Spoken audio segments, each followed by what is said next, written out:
Welcome to another episode of Fight the Burnout. As always, we have another special guest who is a current law enforcement officer in the DFW area. He also runs a podcast. He talks about Stoicism. And so it's going to be another great conversation. We had another gentleman who's current law enforcement in Florida who talked about Stoicism, and it was a great conversation. Today we have Bryce Lee in the house. I have spoken to Bryce before on the phone when I was in the United States, and it was a great conversation. So I'm privileged and honored to have you here, Bryce. Before we get started, though, I always like to preface this episode with take one thing away. You know, we are in an information overload world these days, and we're giving you more information. We're going to talk about burnout. We're going to talk about PTSD. We're going to talk about tools and strategies to overcome it. But I don't want you to try and implement everything, because then you'll implement nothing. And so I want you to take one thing away. Write down everything, but then decide on that one thing you're going to start to implement for the next 30 days. If you can do that and then come back and, add another one in and add another one in, by the end of the year, you're going to be tenfold to where you are now. Don't try and take all the information in and action on all of it. Just action on one thing. So without further ado, Bryce, why don't you tell us a little bit about yourself, where you're at, what's going on, how you got to where you are now, and then we'll go from there. Yeah, absolutely. That's great advice too. I think I'm going to start doing that when I listen to podcasts. It is easy to just get overwhelmed Perfect. with everything you hear. It is. So I'm It is. Bryce Lee. There's so much information out there. There is. I'm Bryce. I'm a proud husband and dad. I always like to start out with that. I've been serving as a law enforcement officer for the past 9 years. I'm in the Dallas-Fort Worth area here in North Texas. 3 years I spent as a patrol corporal. I've been a trainer, been an honor guard member as long as I've been in law enforcement. That's always been something that really fulfills me. And then also I retired last September from the U.S. Air Force after 20 years. So got that background working on aircraft as well. Like you said, I'm a practicing Stoic. I learned about Stoicism while I was going through my little transition phase with PTSD and dealing with some stuff from the military. Really just changed my life, made a huge difference. So I started a podcast called the Stoic Sentinel, where I'm applying Stoic philosophy to law enforcement, trying to help others with the information and the framework of that philosophy that helped me so much. I'm a big advocate for mental health for first officers. So I love what you're doing with the burnout. Struggled with PTSD myself, and I was able to get help and use some of the things that I try to share to help me get through it. And honestly, the last few years, especially with COVID and everything, I'm not sure what I would have done without it. So it's been a huge help to me. I've been with 2 different agencies, and it's no big secret now. I'm actually actively working towards going to my 3rd for reasons that I'll get into later, I'm sure. But yeah, that's me. Big in jujitsu. That's really what the catalyst that started the whole self-improvement of myself and led to everything else that I'm doing now. And I know I'm not the first person that's probably told you that, and probably not the last either. No, definitely not. Definitely not. It's almost jujitsu these days, especially with law enforcement. It's almost cultish. Yeah. If you're not doing it, you're kind of on the Jiu-jitsu, outside. I'll tell you about it. Yeah, exactly. They'll tell you about it. It's kind of like once a cop goes through mental health stuff and finds personal development, it's like, yeah, you got to find that stuff, guys. Okay, so obviously you were Air Force before law enforcement. I Yep. take it. How long have you been in law enforcement now? 9 years. So 9 years. I got out of active duty after 12 years and went reserves. And while I was in the reserves is when I started my law enforcement career. Gotcha. Okay. So, I know you said you went through PTSD. Did you where did the PTSD come from? Where did obviously you've worked through it, so I'm sure that you're aware of Yeah. where it comes from, where it stems Oh, from, yeah. whether it was a cumulative or an acute incident. Tell us a little bit about that.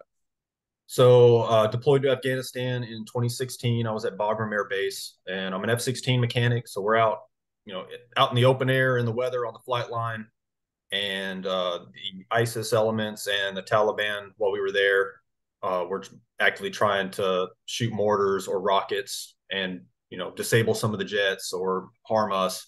So we were constantly having incoming indirect fire.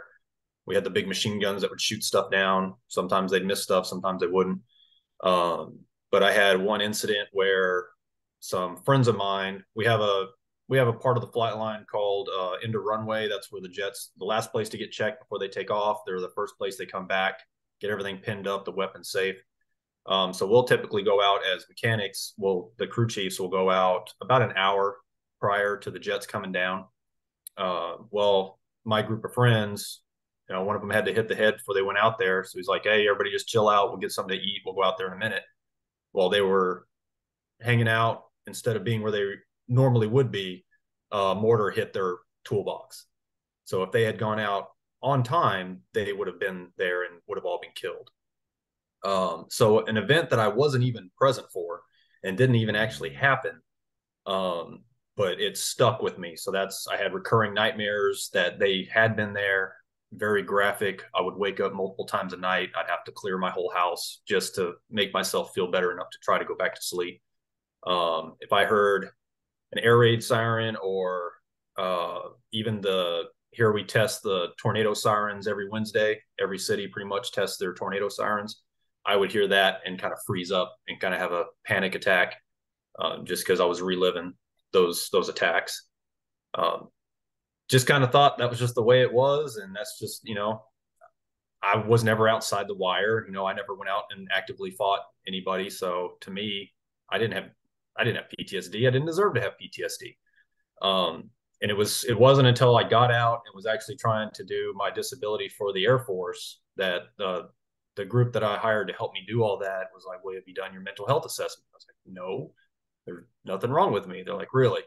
You went to war, you've been in the military for 20 years, and you've been a cop for 9 years, or at that point, like 8 years or 7 years, and there's nothing wrong?" I was like, "Nah." So they sent me the list of um, symptoms for PTSD, and I was reading them in bed, and my wife was like, "Yep, yep, yep." So she was just Isn't checking it them funny all how off. isn't it funny how they Yeah. can sit there like I read a book. I read Uh, Emotional Survival for Law Enforcement after I got out of law enforcement. And I'm sitting there in bed reading it. I'm sitting there yelling at my wife, "Did I used to do this?" And she's like, "Yeah, you still sometimes do." I'm like, "Oh, okay." it's funny how we can ignore those things about ourselves or just kind of Yeah. rationalize. So that's when I realized that I probably had an issue. I went and got diagnosed. Um, and it's at that point, I had already started kind of the Stoicism stuff and just the self analysis that jujitsu forces upon you by humbling you so badly, getting choked out by 13-year-old little boys and stuff. Um, so I actively decided, and I saw what the stigma was in my own department and kind of what in law enforcement around mental health and getting, asking for help. And being a corporal, I decided I'm going to go get help with this. I'm going to find the resources. Because I've even heard uh, I've had people on my podcast that they went and told people what was wrong with them, and the counselor started crying or the therapist started crying. Like, well, Yeah. that's no help to anybody. So finding a resource that could actually help law enforcement so that I could then pass that on to any of my guys or girls that were having issues, and take that to and show them, hey, look, I still have my badge, I still have my gun. All that Yeah. stigma is nonsense. We need to get help, and then take that to my command staff as well. And we actually had an incident where a young girl was attacked by several dogs and just tore her up. And our officers that had responded to that were all showing signs of PTSD that I spoke to. So I was one of the sergeants brought in a group called 3FTL. It's a local nonprofit started by a fireman's wife. Their friend committed suicide, so she started this group to help first responders get help.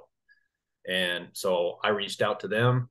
They got me in contact with a therapist who was a crusty old sergeant from the Army. He was a EOD, explosive ordnance disposal guy.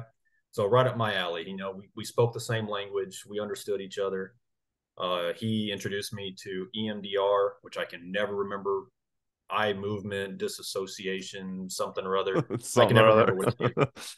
Yeah. Yeah, but basically it takes everything from the from the active memory and moves it back into long-term storage where it's supposed to be so that you don't keep reliving it. Yeah. And after 2 sessions of that, my nightmares were gone. I could hear air, I could hear tornado sirens all day and not freeze up.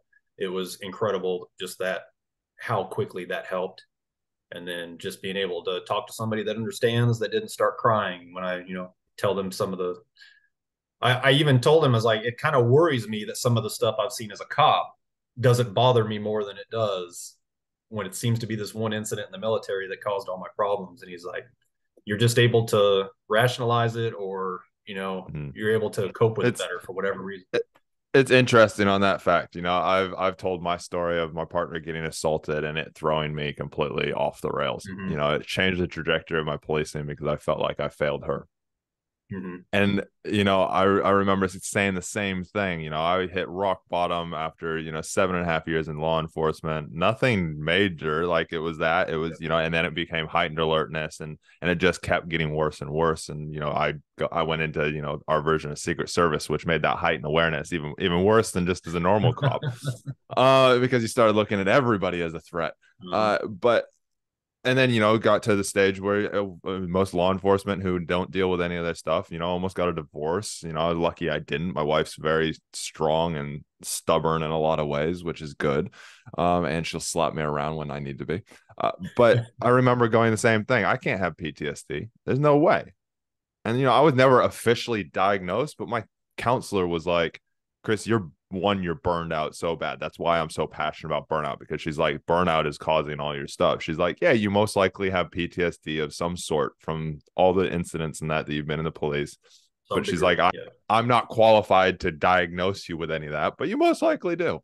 And so, I was like, there's no way I can. And then I remember sitting down with my cousin who was he's ex-army, did 2 tours, one Iraq, one Afghanistan. In Afghanistan, he was I don't know exactly his role, and he'll probably kick my ass if I say it wrong, but I'm pretty sure he was an MP, or he used to train the locals on to the security forces and that for Yeah. checkpoints and stuff. So he'd be on checkpoints a lot. And I do know that he had a suicide bomber come and blow up his checkpoint, and some of the guys got killed. He lost a bunch of his hearing and disability and that. And I remember going, that he should have PTSD from that. That, not me, not from the stuff that I did. And I remember sitting down and talking with him when I did my soul searching motorcycle trip to refine myself and reconnect and fill my battery back up. And he goes, Chris, it doesn't matter. It could be the most minor thing. It's just the way that your mind reacts to it. Yep. And after Your that, and trauma is your trauma. your trauma is your trauma. And so it's an interesting thing, because still law enforcement, there's a lot of law enforcement out there that are like, oh, that's not trauma. Yeah.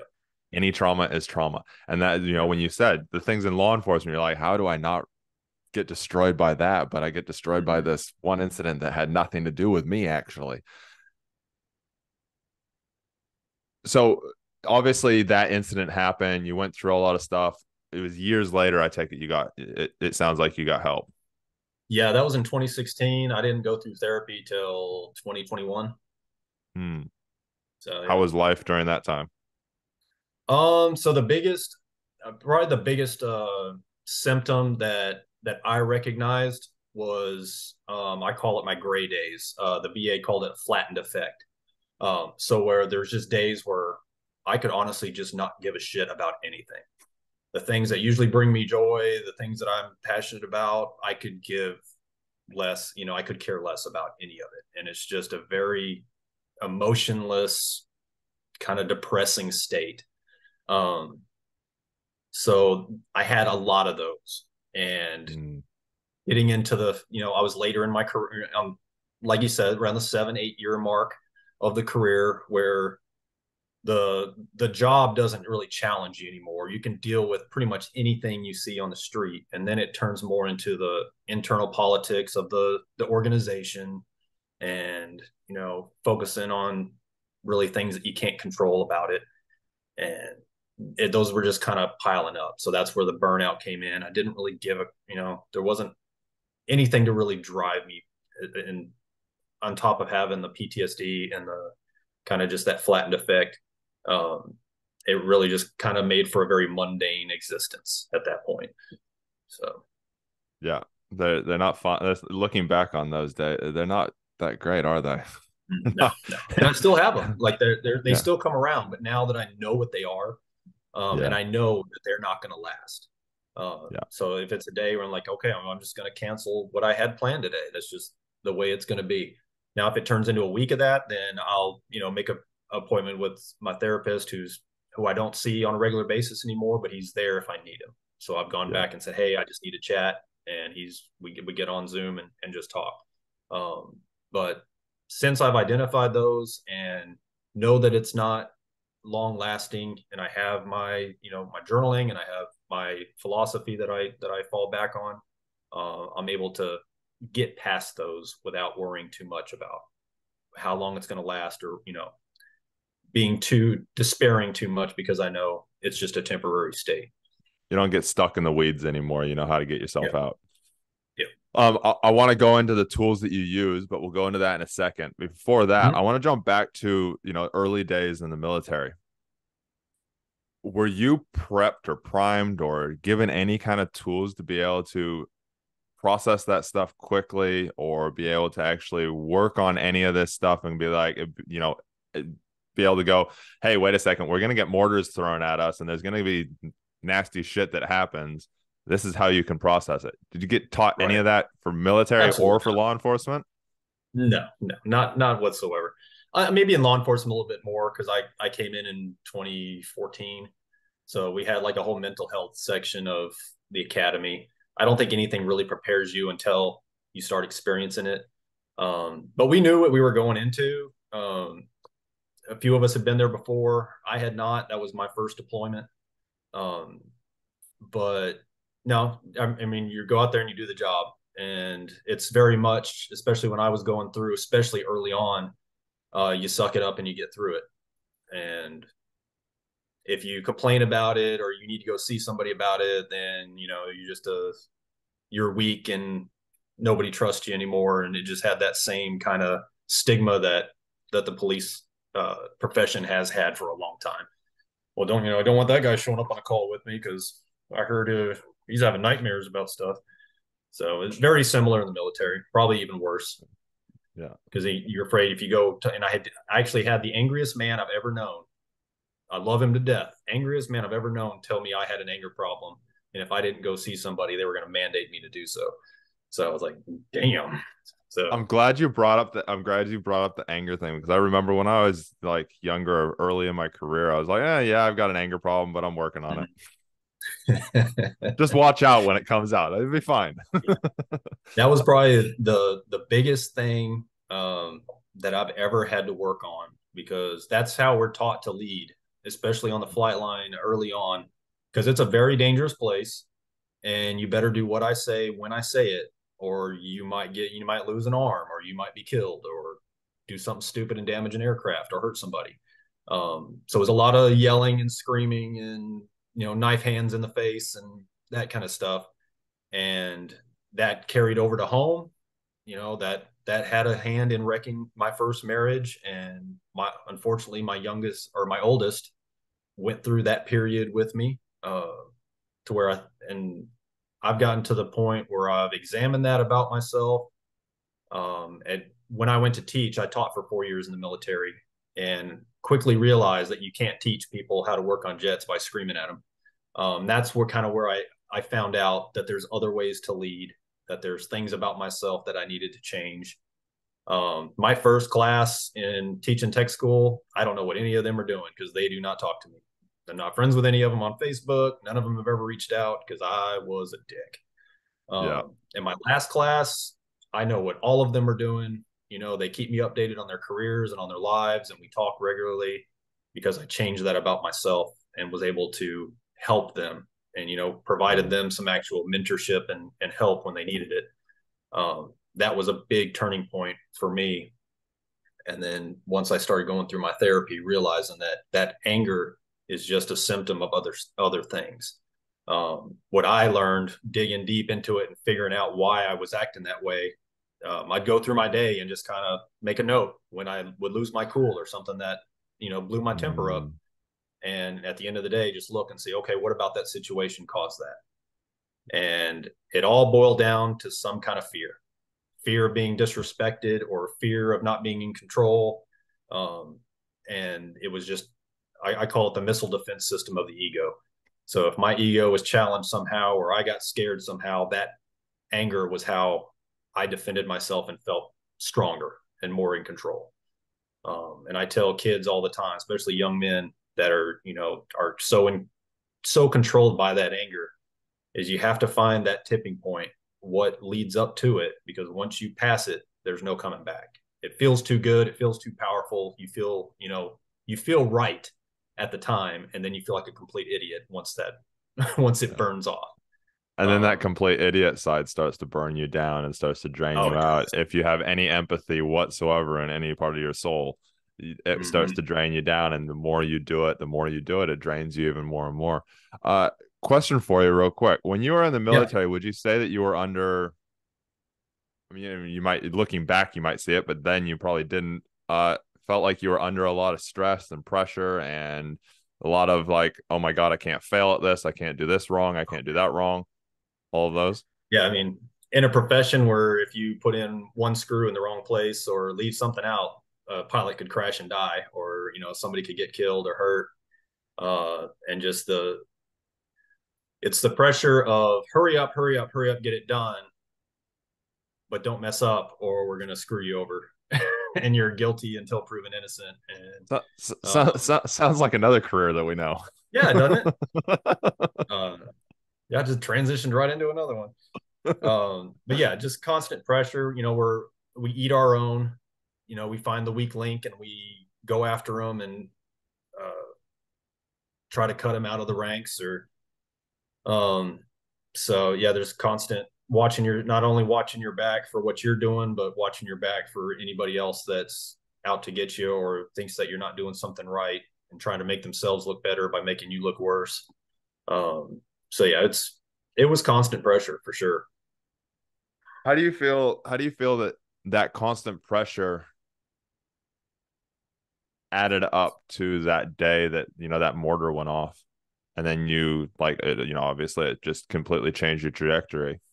Mm-hmm. Do you feel that constant pressure, that constant stress and not knowing how to process it, not knowing how to deal with it, not knowing how to actually be good with yourself, do you think it contributed to that happening? Oh, absolutely. Yeah. I equate it to, I didn't really know who I was until about age 39, because up to that point, I hadn't actually tried to figure out who I was or even attempt to be, I call it the main character in my story. So I let a lot of other people, I let the military way of life, the culture, fill in who I was, and didn't actually really figure out what my principles or goals or anything were. A lot of people do it with the police department as well. They let that identity of a cop fill in those blanks so that they don't have to do it themselves. So going through all of that, I didn't really have any way of applying my own principles or, knowing how I should react to something or having those boundaries when treated a wrong way or anything like that, being able to say, no, that goes against what I believe. I'm not going to put up with that, or I'm not going to accept that. All of those things just pile up and pile up and pile up. And that's why I look back and realize I had multiple nervous breakdowns throughout my military career. I just didn't know what they were. Just to where that cup overflowed. My therapist has a great way of putting it. He calls it the circuit breaker. You get too many toasters plugged in, and that circuit breaker is gonna blow, and you don't know when that is. And I think that's a lot with the police as well. Or I don't think things bother me, and I don't really have any one mortar incident to identify that bothers me. But it's just that constant filling of the bucket, those little things, and then you can catch an odor or hear something or something happen, and that's just that one thing that flips that breaker. And I think without having that solid foundation of self-identity to where I now know who I am. I know what my principles are. I know what my goals are. I know why my goals are what they are. I know when my ego is involved, all of my activities and behaviors, I know where they come from. I can better buffer those events and understand why they affect me, understand why I react the way I do, so that I can better respond to situations rather than just be like a passive, I don't know what word to say, just a passenger in my own life, just letting things Yeah. happen to me. If that makes any Which sense. I'm a it rambler. makes no, it makes total sense. You know, those little incidents, especially law enforcement, military, any of the what they call the A-type personality roles, you know, Mm-hmm. all of the first responders and that, you know, you're trained and you have to, in a way, not emotionally respond to an incident at the time of the incident, whereas Mm-hmm. civilians get to. You know, they see a Yep. dead person, they see a cat get ran over, whatever it is that kind of happens, they can emotionally break down, they can, you know, cry, they can have all these things. But if a cop does that or military does that, it can mean life or death for other people. It can Right. mean life or death for themselves. It also means a lot of judgment from other people Mm-hmm. because that's just what has you're in this authority role. It was interesting, you know, while you were saying what you're saying stuff just now, it reminded me I was talking with my coach the other day, and you know, I've got a coach that I see almost every single week to keep me on track because I don't want Mm-hmm. to have that kind of it keeps me in momentum, both you know, emotionally, relationship wise, business wise. Uh, and she was talking about, you know, tell me if I'm wrong here, Bryce, but as a cop and ex military, would you say that you're in control of your mental, like you're mentally one of the strongest people probably on the planet? I would honestly say so. Yeah. Just from the act of constantly having to go through things that most people Yeah. aren't going to see because of our relatively safe, society that we live in now. Yeah. Yeah, I would say absolutely. What about physically? When it comes to physical movement, fitness, would you say that you're pretty good at that? I am because I've actively made a choice to be so. And, since I decided to start playing that first person role in my own life, since I Yeah. decided to be the main character, I know that it's my responsibility to do that, that I feel better about myself and am better able to take those stresses and make those decisions when I am in what I consider the best shape I've been in my entire life. I've got all my aches and pains. I'm 42, so all those, being an aircraft mechanic for 20 years isn't exactly nice on the body. No. Jiu-jitsu is not nice on a 42-year-old body. Wearing a Um, vest every day isn't as far nice as on a body shape, either. yeah, I was in a foot chase with a 20-something-year-old uh, a couple weeks ago, and I was on him. I was just Yeah. waiting. I was wearing all my gear, and I'm just waiting for him to wear out. And then I realized that we had a dog on scene, and I had to get small real fast. Uh, Yeah, they're like, those dog. canines I'm will like, do oh that. How about when it comes to emotional reactions, being able to process your emotions quickly? because I've worked on it, Hmm. my that reaction was anger Yeah. until about 3 years ago when I started actively working on it. I call it naming my demons. I know I can better recognize the situations now. Like I know the name of you, so I can better, I can Yeah. control it and keep it from taking over, which is really what Stoicism and philosophy is about. Is controlling those. What do they call them? It's the basically reacting instead of responding. So allowing those Yeah. emotions to make my choices for me rather than me.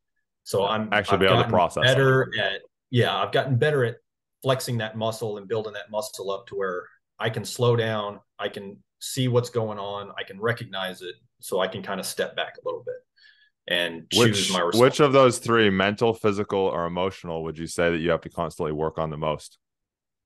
Uh for me, it's the mental. Because I think that's ultimately what decides all the rest of it. So for me intentionally, it's getting enough sleep, Hmm. which I've neglected my entire life. Because I know when I'm tired, I have a lot less control over my moods and over my decisions and responses. My my kids will definitely back me up on that. I'm a lot, easier to snap and all that if I'm had 2 hours, 3 hours of sleep. Um, but yeah, just I think and the same goes for if I'm not in the right mindset, I'm not going to work out. I'm not going to work on my physical. I think all of that ties in, but ultimately for me, it's having the right mindset, being present, being in the moment, and being able to dictate what It's I'm going to do. it's funny you say that because I always say the same thing. Mm-hmm. Mental controls everything. And then my coach threw it back on me. And I think this will help yourself. It'll help law enforcement. I'm having to work on it constantly. This was like 2 weeks ago.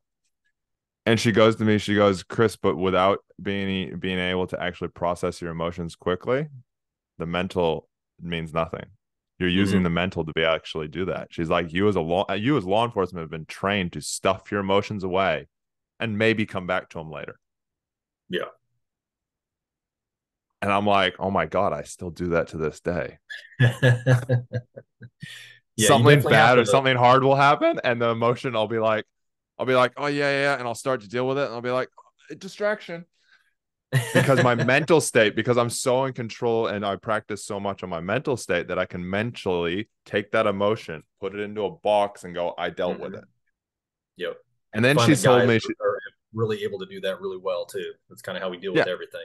I'll us store guys, this away. especially law enforcement, almost every single one of them can. Uh, and it's because we have to. You can't Yeah, emotionally we're bawl your required eyes to. out when you walk into a scene when there's something happening. You've got to disconnect yourself from it. And then she made a really simple point. She's like, "Did you know that it takes about 90 seconds to work through an emotion?" I was like, Hmm. "No, it doesn't." She's like, "Yeah, if you actually let the emotion process, it takes 90 seconds. If you sit with it and just let it yourself feel the feelings real quick." She's like, "It's in and gone in about 90 seconds."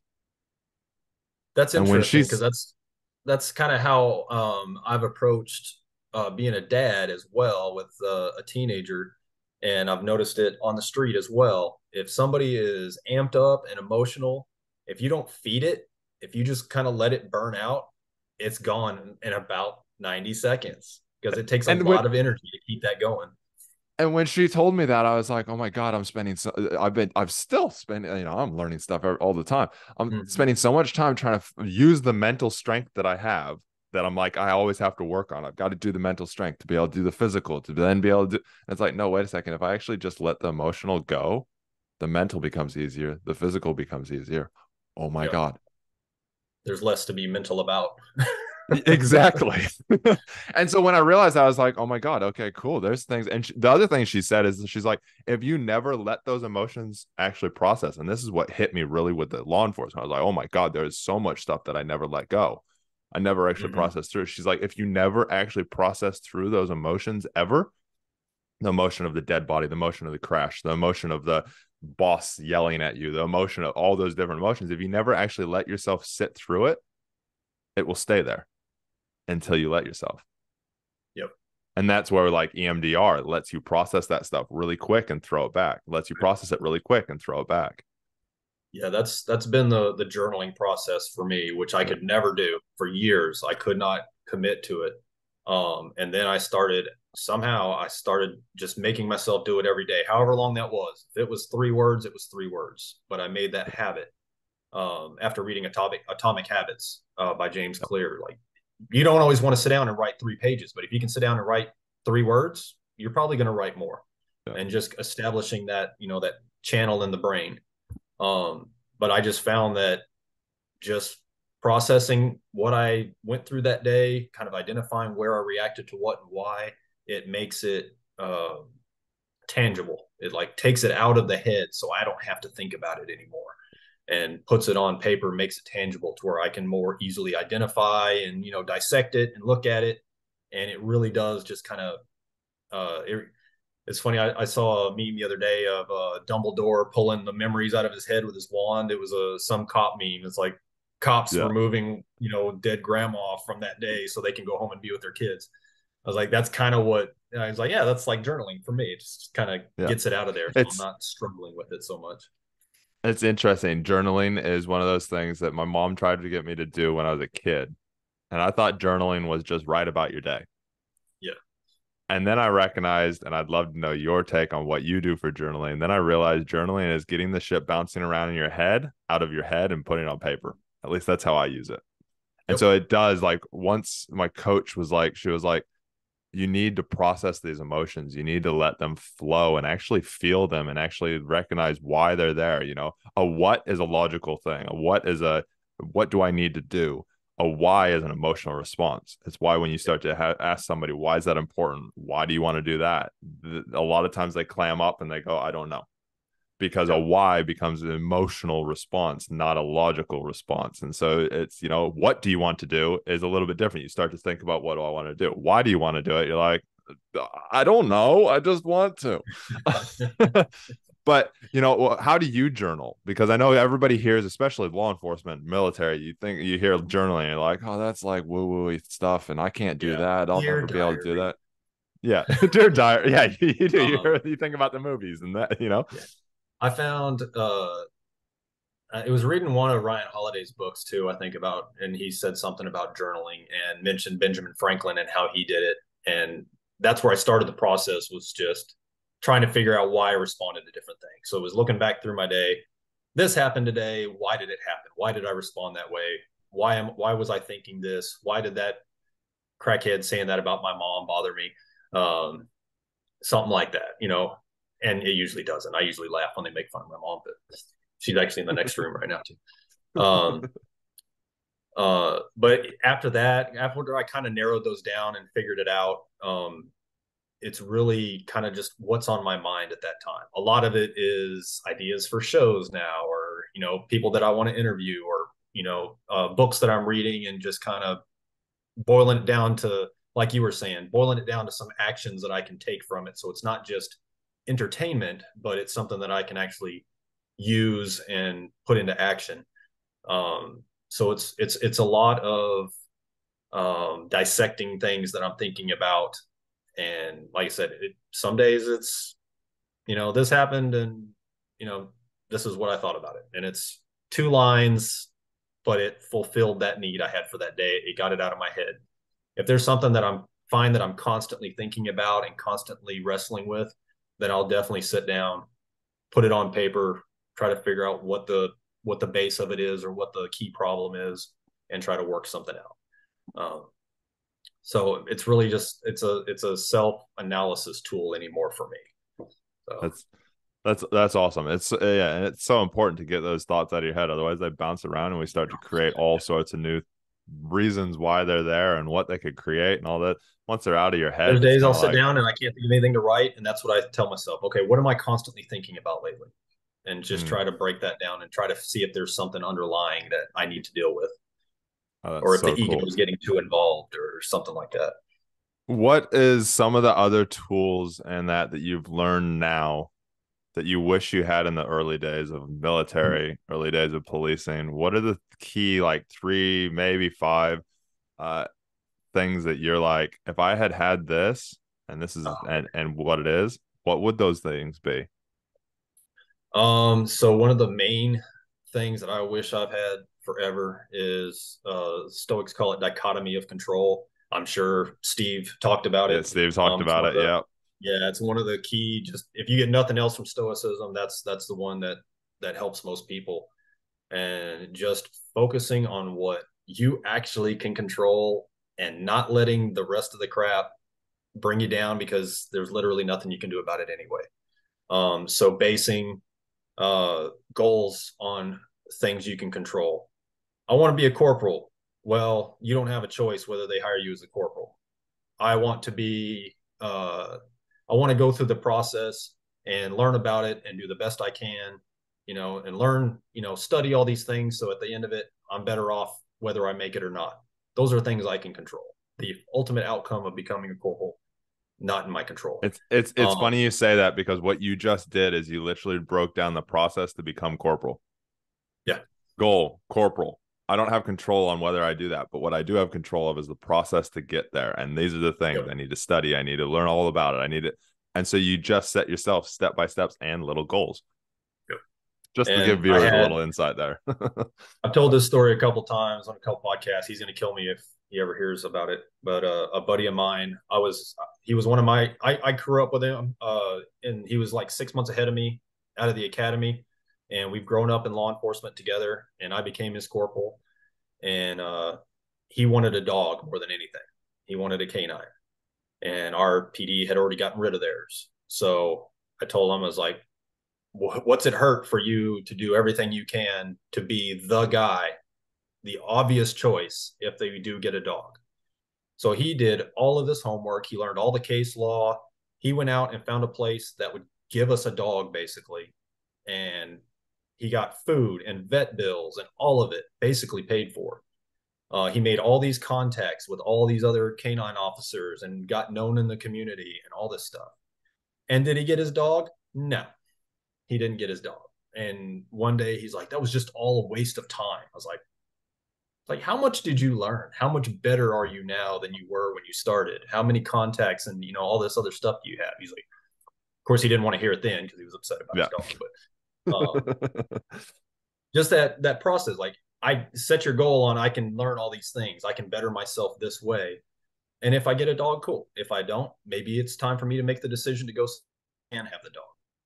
Make that my choice instead of, putting all my hopes and dreams in something that is not my ultimate decision that I can't bring into being. So that one was like a life changer for me. And let's see what else. A big one for me has been, and Steve may have talked about this one too, is the idea of amor fati, which is love fate. Yeah. So I'm not a religious guy, I don't believe in that stuff. And I don't believe in like a supernatural fate, like the, ancient Romans did or anything like that. But much like the Stoics, they believe that it's just a series of events. Fate's just a series of events that it started whenever the universe started. It's just a, cause and effect. These things cause these things and these things. So whatever happens in life, it's gonna happen. I don't necessarily have any choice over it. I might be able to influence something here or there, but ultimately what happens is what happens. And you can either be butthurt about it and cry about it and say, woe is me, or you can say, oh, shit, well, that happened. So how am I going to best respond to it? Which fits right in with, oh, I didn't get corporal. Okay, well, what can I do? How do I Fits get right better? in with dichotomy of control. It's yeah. Exactly. So it all fits together. A big thing for me, it was learning that I'm not in competition with anybody except for me. My whole purpose now is to be better than I was yesterday. And the way I do that is I try to focus every goal, every action, every decision off of what Stoicism calls the 4 cardinal virtues, which is courage, wisdom, self-discipline, or I forgot what the actual name they call it, but it's self-discipline and justice. Which when I learned those, I was like, what better 4 words to describe your ideal police officer than courage, wisdom, self-discipline, and justice? And that's what initially was like, man, this has to be applied to law enforcement. But what's great about those is like, you really can't do any of those things without the courage to do them. Too much courage is never a good thing because that turns into recklessness. So having the wisdom and self-discipline to rein that in. So they all fit together. They all influence each other. And just about every decision can boil down to, okay, where can I get better at this? So if an event happens, okay, well, maybe I need to know more. Maybe I need to up the wisdom in that area. Maybe I didn't act fast enough. Maybe I didn't act courageously enough in this situation. And just looking back over especially my military career, how much more I could have gotten out of that career if I hadn't been stuck in the victim mindset a lot of time where, oh, this didn't happen and I deserve this. So now that guy didn't deserve that. Where instead of that, I could have just been focusing on me and how I can get better. The growth, have the growth mindset instead of the, significance. This has, I deserve this because I did this. It's more of the growth mindset instead of the, I got passed up for corporal. That guy got it. Instead of tearing that guy down, maybe talk to him and say, hey man, what'd you do? What, is there something that how'd you do it? Yeah. Learn from him. Support him. Show them that they made the wrong decision. Yeah. Prove them wrong instead of And proving them right. it can be a hard thing to do because we're in a Mhm. culture that tears people down. You think about I remember, as a cop, you tear criminals down. Mhm. Cops still do. They tear criminals down. And yes, I don't believe that somebody who goes and rapes a little girl should be, I do believe that they should get punishment. But that guy wasn't born that way as well. Right. And it's also not our role to punish anybody. No. It's our role to take them into custody and hand them over to the people that punish them. Yeah. And that goes right into I think that's where a lot of cops experience a lot of burnout, is putting Mm. so much hope and you know uh, put a lot of their feelings into, well, this guy didn't get prosecuted. That's not our decision. We No. did our job. We put them Yeah. away. That's about the Dichotomy of best. control. Yeah, make the best case you can, learn from it, learn how to testify, do everything you can to influence that decision, but it's not our decision. No, So, it's not. I ran a master class last night on this, the first steps to eliminating burnout. And it was one of the biggest things that we talked about last night was that whole fact of, you don't have control over everything. Your job is to arrest somebody, put them in front of the courts, and walk away. mm-hmm. Give the best evidence, give everything that you can, and walk away. Not Don't the say anything decisions stupid after on that video. are, yeah, don't say anything stupid, don't do anything stupid. But it is not up to you about the punishment. You are not judge, jury, and executioner. You are just the We're person really that not in puts the them in front punishment of the game judge. whatsoever. Yep. No, we're not in the judgment at all.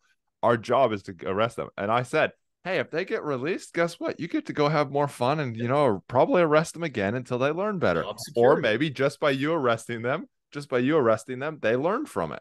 I've had that before. I've had people come up to me, see me on the street afterwards and be like, Chris, thanks so much for locking me up and putting me in front of the courts Yep. because it gave me the shock that I needed. Yep. I tell this story and I say, if I get nothing else out of my law enforcement career, I have this. I arrested a guy for DWI. Here in Texas, it's driving while intoxicated. A lot of places is DUI, but same deal. And he told us he'd been doing it every single day for probably 2 years, just driving Mm-hmm. blackout drunk, and happened to catch him this time, put him in jail for it. He met somebody in the jail he's a very, very religious guy. I have no issues with, however anybody gets help. Nothing against religion or anything like that. But the guy was like, God told me to come and talk to you. And through that experience, he got sober. His family life was in a wreck. He was able to, get back get good with his family. He actually came back, like it was a month or two after I arrested him. They just told me, hey, Chief wants to see you. So I walk into Chief's office and this guy's standing there. I was like, oh shit, what's going on? What's the And complaint? yeah, he wanted to tell me thank you, that I had saved his life. And since then, he's started multiple programs to help people with sobriety. He helped my old PD we have a teen diversion program. So if they get in trouble for drugs or alcohol, they can go through this program and it won't show up on their records and hopefully get them on the right track. He comes and speaks in that. And he's remarried. He's having a great relationship with his kids. So like I say, and if I get nothing else, I've helped him and then however many people that he's helped doing whatever he's done. So If you think about it, there's probably dozens of other people out there that mm-hmm. every law enforcement officer has helped in that same exact way. They just don't know about it. You may not ever know about it. Yep. No. And so, it's that positive mindset side of stuff. Now, you did mention something around you're going to your third law enforcement, your third agency. And Yep. I did want to touch Yep. on this before we wrap up because I'd love to know why, because obviously we have our own control. We can only control our own stuff and that. But then there's external environment, circumstances, things going on that we sometimes identify, hey, wait a second, this isn't a healthy place to be, or Right. whatever it might be. I'm probably starting to put words into your mouth. So before I do that, Bryce, I'll let you go over why has it been three agencies? Okay. So I spent 8 years with my first agency. They're the ones that hired me and got me into all of it. I was a corporal there. I got to the point where I couldn't go anywhere else. I was patrol. That's the only place corporals were. Couldn't move into any other specialty. I was basically locked in patrol. So there wasn't a whole lot of growth. Um, I lived where I worked. Hmm. And going through my PTSD and my mental health stuff, realized that that was an issue because I was never off duty. We Hmm. would go to dinner and I would start driving down side streets and alleyways. I would just start patrolling with my family in the car because my brain didn't know the difference between being on duty and off duty because I'm seeing the same streets. I hadn't learned to turn it off when you left the Yeah, station. yeah. Reaching for a radio in my car that's not there. Um, Yeah. my wife would be like, "What are you doing?" And like, "Oh, I'm patrolling. Sorry." And turn back around. Running into people when I got my kids in the car, or I have my kids with me, and in the local grocery store, I see people that I've arrested. Um, which, on a side note, helped me become a person who treats everybody with respect at all times, even if they're going in handcuffs, because I don't know when I'm going to see them again with my kids. Yep. I think that's a lot of that's my personality too, but just treating everybody the right way was a big deal. Um, but I had some issues with our guys were getting treated a certain way that I didn't think was good for them, wasn't good for their mental health. The whole mental health aspect wasn't being received like I thought it Mm. would. And a lot of the guys were having issues and didn't know where to turn, but it was kind of taboo to talk about still. Um, and then just some decisions were made that I couldn't influence as a corporal. So I didn't feel like I could really help my people that much. And I realized that it was having a negative. And again, my wife was like, "You've been miserable for like 2 years now." And one of the scariest things I think for a cop, especially a supervisor with 8 years on, is to give it all up and start over and go Yep. back through training and go through the hiring process again, which is a total beating. Um, but I started looking around. I had a buddy from uh, the academy that had been somewhere for 8 years. He loved it, so I decided I'd give it a shot and go over there. I've been here about a year and realized that while it was a nice leap and a challenge to my ego and doing something that scared me, I didn't really reach far enough because I went to almost the identical agency. It's the same Mm. size, it has the same problems, the same issues. Um, I just work a whole lot more than I did where I was before. So not a lot of family time, um, Yeah. just working a ton. And on top of that, I took a massive pay cut to go there, went from corporal to officer, and just was kind of talking it out. And my wife is like, "This hasn't improved. You haven't, it was cool when that first change, because it was a change. But now, if anything, you're worse than you were." So, uh, another really good friend of mine from my original agency, two of them just went over to a larger agency and they love it. One of them just sewed on sergeant. And I, so I actually did some homework, learned some more things and realized that this fits more with how I want to police. It fits better with my morals and my standards. And it just has a vast number of opportunities, and I'll be back making what I was making as well. So that was a nice bonus. It's not the end all be all. I was happy to take a pay cut if it was somewhere that I was happier.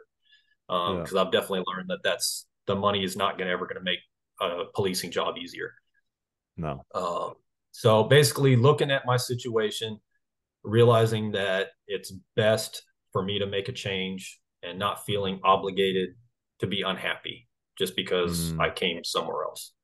Um, and so now I get to put myself back through training again and start at the bottom again. Um, but I'm always trying to find ways to challenge myself and do things that are uncomfortable and challenge my ego. So I found no other better way to do that than to go back through field training and go So through the hiring process again. I love it, Bryce, that you recognize that this is something that you need for challenge and to make sure that you're happy in that. I obviously I run trainings and try and help departments not lose officers, not have an Mm-hmm. officer leave, and because to run an officer through academy, just to graduate academy, so from a civilian to graduate academy, is costing officers on average $100,000 to $150,000. So that's a lot of money. Mhm. for them to then, a few years later, go off and go to a different agency and they're like, what the hell? I just put, how do Yeah. you think, you've gone through, this is your third agency. Hopefully. How do you, hopefully, hopefully, fingers crossed for you. But regardless, you're looking for different agencies. How do you believe these agencies, or what shifts could they do to retain somebody like yourself, to make Yeah. sure that they're not losing these officers 5-7 years in, when really they're just getting started in their career, to be honest. Yeah. I think the first thing is listen. If as a chief, as a command staff, actually try to reach out and the biggest issue I've had is them not really caring what will keep officers there, not even giving it a thought. How are we going to retain people? It's always how are we going to hire more people? How are we going to hire new people that we have to pay all this money for and put through the academy and give them experience when you have these guys already who are unhappy? Actually figure out what you can do. I mean, you don't have to give them everything they want, but just the fact that you're listening and trying to make life better. I think that's the ultimate goal of a chief or a sheriff or anybody that's in charge of these agencies, is make sure that you're retaining your experienced good people, giving them the opportunity to grow, to get better. Because that was one of the things that was really hard, was the trainings we were wanting to go to, they weren't letting us go to them. The projects that we wanted to do were immediately said no, and we're just shut down. The dog was not immediately shut down. It took months and months and months of them saying maybe before they said no. I think really just acting as a leader and knowing your people, knowing what they need, knowing how they want to police, and uh, giving them the trust and that opportunities to do that and get better at it. I think that's the main things that I've seen missing, is just that strong leadership. Yeah. What's the difference between, and this conversation's been, I remember when I was in law enforcement, we had the same exact thing. You had some leaders that were like, yeah, but then nothing would happen. And then you had other Mm-hmm. officer leaders that were just like, we can't do that. Or they Yeah. just say no, wouldn't tell you why. And then you had some that I found were great because they tell you why they can't do it. They'd actually communicate Yeah. the whole thing.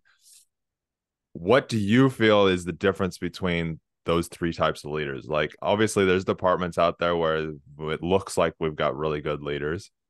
And then there's other places where people are just like, I don't trust them. Even if they did start doing stuff, I still wouldn't trust Mm-hmm. them. How do we get through all of that? The difference really is action, because a Mm. lot of them will say the right things and they'll say that they want this and that, and uh, that their ultimate goal is our happiness, but there's absolutely no action to back that up. And Yeah. your officers are only going to listen to that lip service for so long before they realize that it's empty. And that's what happened to me. My buddies will tell you I was a company man for a long time because I kept expecting these promises to be fulfilled. And I kept Mm. telling them, no, it's coming, it's going to happen. And then it didn't happen. And then it starts to feel dishonest at a certain point. And when, like you said, all you really want to know a lot of the times is why. What's the plan? What's the goal? What's the end result? How Why can't the we how do this right now? how are you doing this so that I'm actually Yeah. aware, not just being told, yeah, cool, yeah, it's Yeah. coming, it's coming. How's it coming? What are you doing? especially when This, yeah. especially when I held rank and I want to be part of that, making it better, and I want to help Mm. in whatever role I can to get us to where we want to be. But when you say this is where we want to be, but there's no plan, there's no actions, and everything that we do seems to be going in the opposite direction, and then there's no explanation as to why, it just kills all the trust. There's just Yeah. like that 5 levels of leadership. John Maxwell, I think it has. You're just constantly at that bottom level of leadership where I have to do what you say because you're the sarge or you're the chief. There's no trust. There's no, I can't put my best foot forward if I know it's just going to get stomped on. So, So so for obviously you've me, gone through and done a, oh, sorry, go ahead. Go ahead. say for me, it's the action. I want to see you act upon the words that you're saying, and I've tried to implement that whenever I've had the opportunity to lead.